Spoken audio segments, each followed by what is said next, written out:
हरिओम दोस्तों, स्वागत है आपका free study bye Lodhi sir के यूट्यूब चैनल पर। दोस्तों मैं कृपाल लोधी।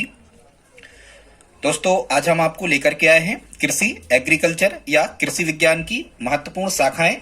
दोस्तों ये साइंस या पर्यावरण के अंतर्गत टॉपिक आता है। यदि किसी भी कॉम्पिटिटिव एग्जाम में साइंस या पर्यावरण से रिलेटिव सिलेबस पूछा जाना है तो निश्चित रूप से यहाँ से एक प्रश्न आने के चांस बनते हैं। दोस्तों यदि आप इस वीडियो में हमारे साथ अंत तक बने रहते हैं तो निश्चित रूप से आपसे यहाँ से आने वाले सभी प्रश्न बिल्कुल आसानी से बन पा रहे होंगे। दोस्तों एक अपील है, यदि आप हमारे चैनल पर पहली बार आए हैं तो प्लीज हमारे चैनल को सब्सक्राइब कर लें, साथ में बेल आइकन पर क्लिक करें ताकि सबसे पहले नोटिफिकेशन आपको मिलता रहे। दोस्तों हम इसी प्रकार के कॉम्पिटिटिव एग्जाम के वीडियोस आपके लिए लाते रहते हैं। आप हमारी प्लेलिस्ट में जाकर के maths, reasoning, GK, science, Hindi, शिक्षक भर्ती परीक्षाओं से रिलेटेड वीडियो को देख सकते हैं। उसमें हम पहले से अपलोड कर चुके हैं। तो बगैर देर किए हुए आइए दोस्तों प्रारंभ करते हैं आज का टॉपिक। यहाँ से स्टूडेंट्स प्रश्न कैसे आते हैं एक चीज और हम जान लेते हैं। प्रश्न ऐसे ही आते हैं, वो लिख देते हैं कि अंगूर की कृषि को कहते हैं क्या, तो अपन कहेंगे विटीकल्चर, या वो लिख देते हैं कि विटीकल्चर क्या कहलाता है तो हम कहते हैं अंगूर की कृषि। ठीक है, आइए देखते हैं कैसे इसको बिल्कुल आसान फनी ट्रिक से आसानी से हम सीखते हैं।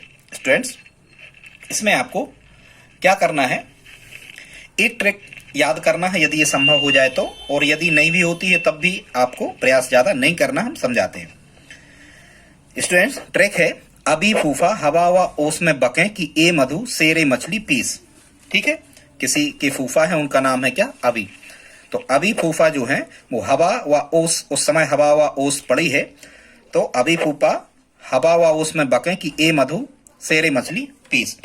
यह स्टूडेंट जो अभी शब्द लिखा हुआ है, आ से हो जाएगा अंगूर और वी से हो जाएगा विटीकल्चर। मतलब हम क्या कहेंगे स्टूडेंट्स, यहां पर हम स्टूडेंट्स ये कहेंगे कि अंगूर की जो कृषि है, या स्टूडेंट्स ये सभी प्रकार की जो हमने कृषि आपको बताई है, ये एक चीज ध्यान रखना, हम बार बार नहीं बोलेंगे, ये व्यापारिक स्तर पर की जाने वाली कृषि को कहते हैं, जिसमें बहुत बड़े फार्मों में, बहुत बड़े खेतों में व्यापारिक स्तर पर इन फसलों को या उगाया जाता है या फिर इस प्रकार के जीव जंतुओं का पालन किया जाता है। एक चीज आप यहां से ये समझ जाएं, व्यापारिक स्तर पर हर बार हम नहीं कहेंगे।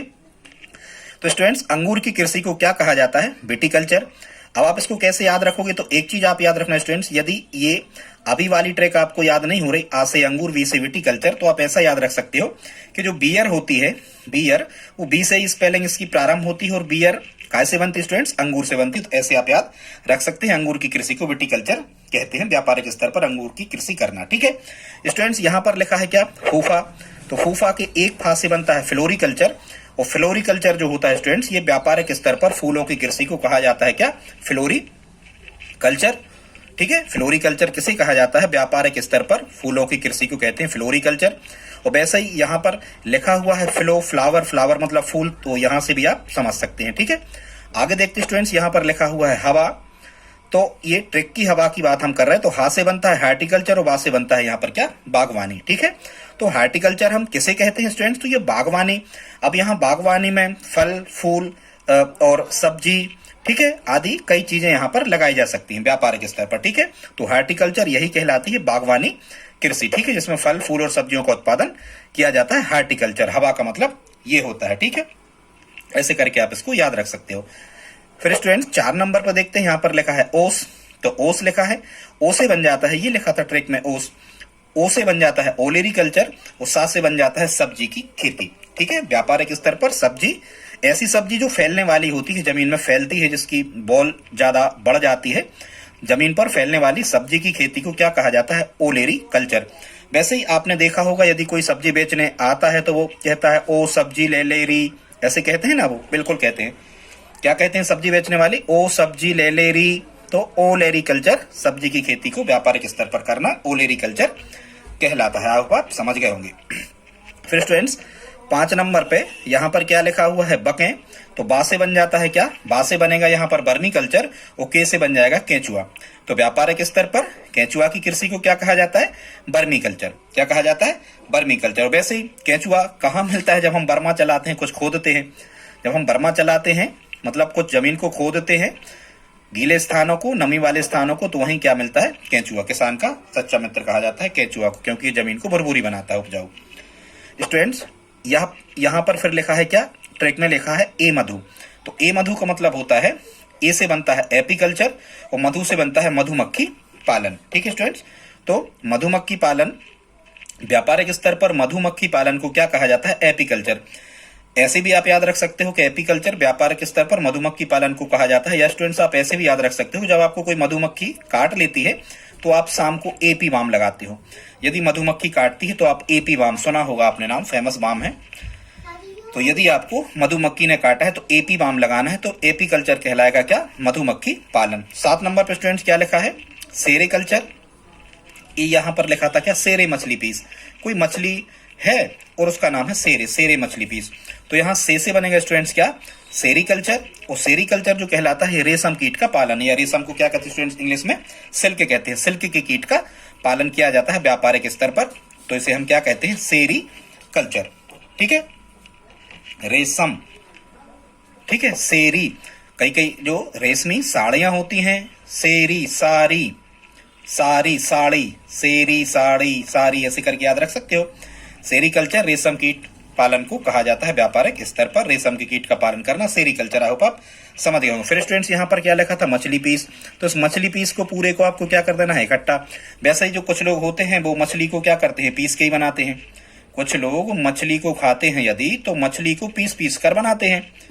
या जब मछली बनती है तो मसाला तो पीस नहीं पड़ता है। ऐसे भी आप याद रख सकते हो कि जो पीसी कल्चर है ये मछली पालन को कहा जाता है। ठीक है स्टूडेंट्स, अगला देखते हैं 9 नंबर पर। यहाँ लिखा हुआ है क्या? हार्सिकल्चर।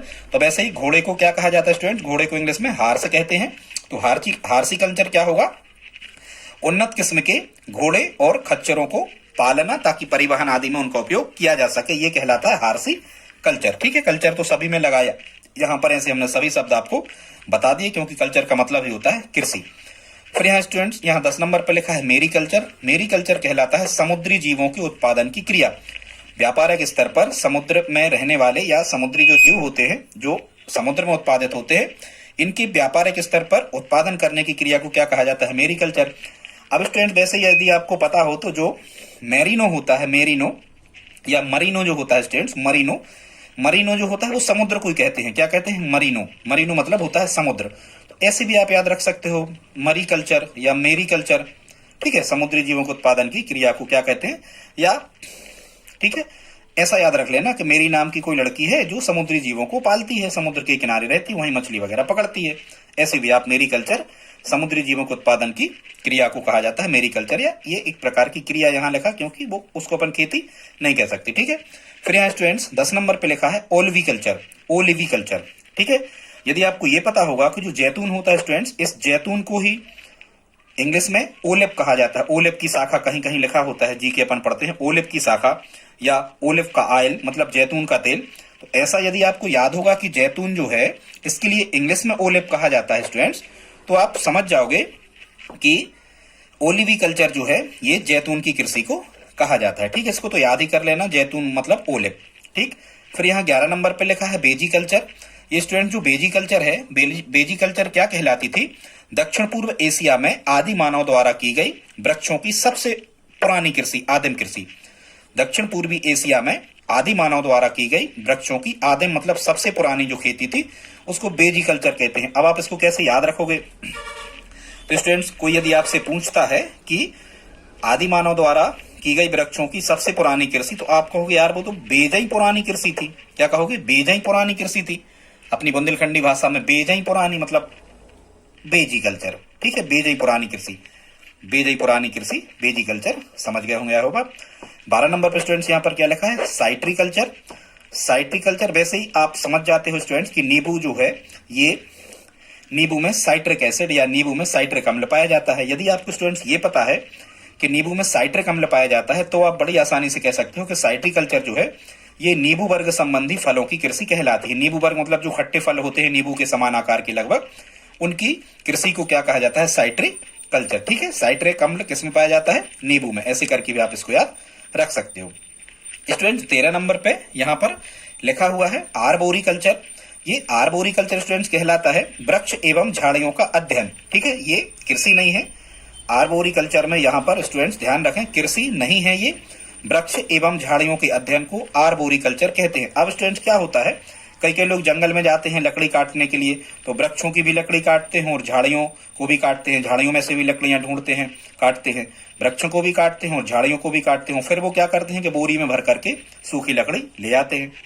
काय में भर करके, बोरी में भर करके वृक्ष और झाड़ियों को, वो लकड़ियों को ले आते हैं। तो ऐसे आप याद रख सकते हो, आर्बोरिकल्चर जो है ये वृक्ष एवं झाड़ियों का अध्ययन कहलाता है।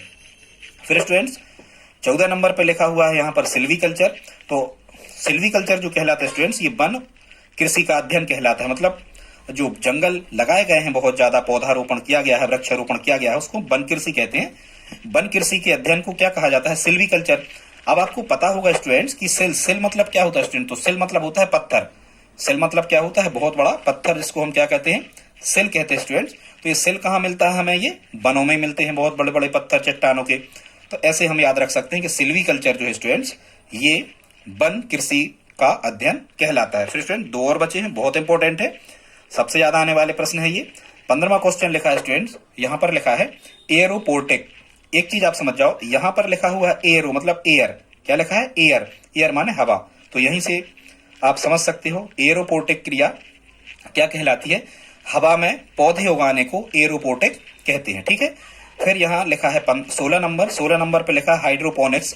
वैसे आपको पता होना चाहिए कि जल से संबंधित सभी बातों में हाइड्रो शब्द लिखा होता है। जैसे जलांतक तो अपन कहते पानी से लगने वाला डर, हाइड्रोफोबिया उसको कहते।